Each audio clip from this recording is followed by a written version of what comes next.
Les pivots.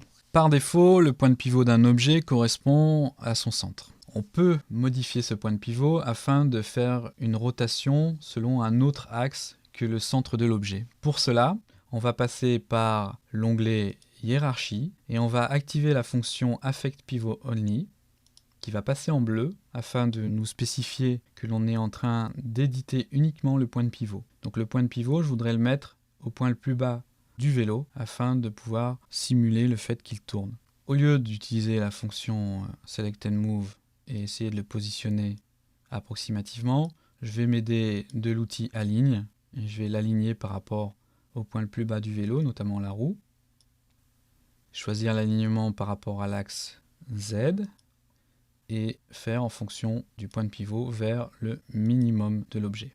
Je peux valider, donc il est bien en bas. OK.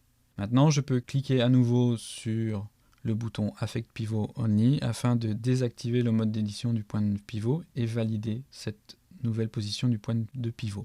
Maintenant que le point de pivot est valide, je peux appliquer une rotation en fonction de l'axe de ce point de pivot.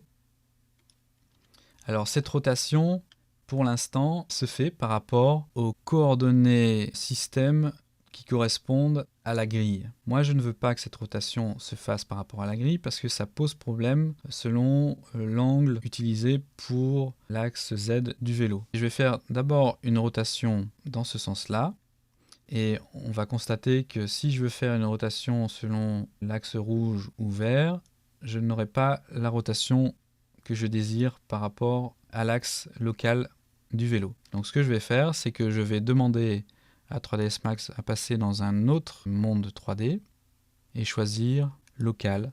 Et là, je vais pouvoir faire une rotation par rapport à l'axe initial du vélo.